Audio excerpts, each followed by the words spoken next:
we've talked about how we're going to have open world PvP. We're going to have, obviously, PvP servers on various different planets, neutral planets. The players will be able to fight each other, a lot of different hotspots. We're also going to have open world PvP objectives. And the first one we're talking about today, welcome to the planet of Ilum. Ilum is one of the higher level planets. It is where, some of you might be familiar, it's where the crystals that make lightsabers are. There's other valuable resources there, so both the Empire and Republic have a vested interest in this planet. And so we have a territory control going on here. Now, of course, they have two different bases. Now, each of those bases have various different defenses, and the players have various different ways to try to circumvent those defenses. See some of the video here of it. Now, it's a war-torn battlefield, war-torn landscape. There's armaments that you can pick up throughout. You can take them and try to take out some of the different key defenses, like the turrets. And then once you take out enough defenses, you can call in bombing runs to destroy the enemy's base. Now, philosophically, let's catch this little video here too. You got, of course, defensive base that players can take those out as well. Now, philosophically, you know, when you got open world PvP, and you've got an objective, and you've got like 200 people or 100 people, like, and they're going at it, who's going to win?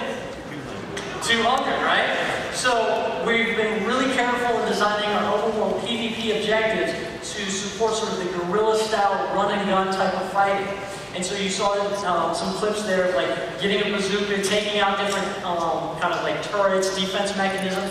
Once you do enough of that, you can take out the, you can call it an airstrike to take out the base. So we're testing, we're iterating on it. These are some of the different things. And of course, there's screenshots and hints of some of the other stuff we got going on there. But what's really important that we make sure we get this as fun and as enjoyable for everyone. So we're taking it very seriously. And the player, the side that gets control, takes out the base. Obviously, they're going to get valor rewards and bonuses, and they'll get buffs and that kind of stuff in getting your rewards for PvP. So territorial control, Battle of Ilum, it's the first one we're showing, and of course we're working on future ones and more. Now, like I was saying, open world PvP, PvP servers, various different hotspots, Hoth, you know, Tatooine, etc. Players can go and fight, they can earn rewards in all of those areas and all those different planets, 11 different areas. Earn mercenary accommodations, war zone accommodations.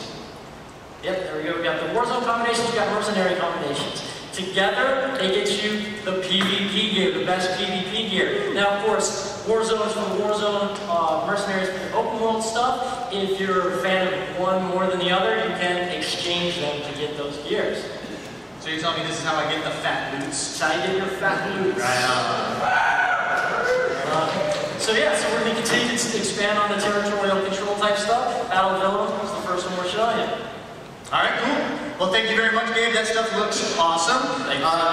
So we'll bring Gabe back out in just a second.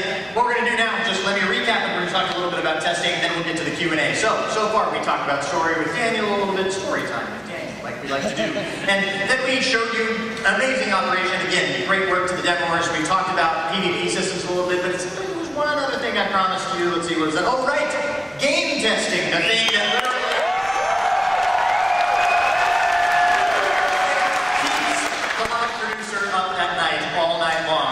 so I can tell you, testing has been going very well. We continue to expand the number of testers that we have. We're gathering fantastic information that helps us make changes as we get closer to launch.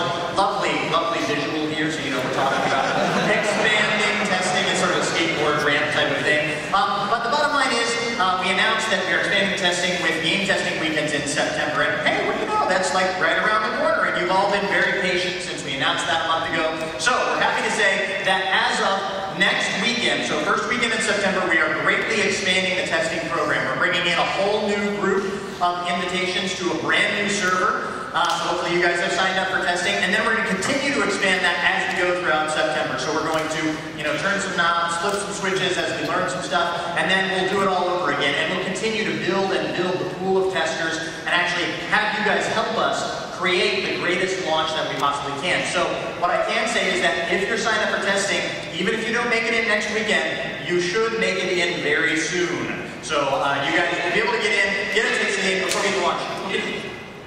I remember my first year.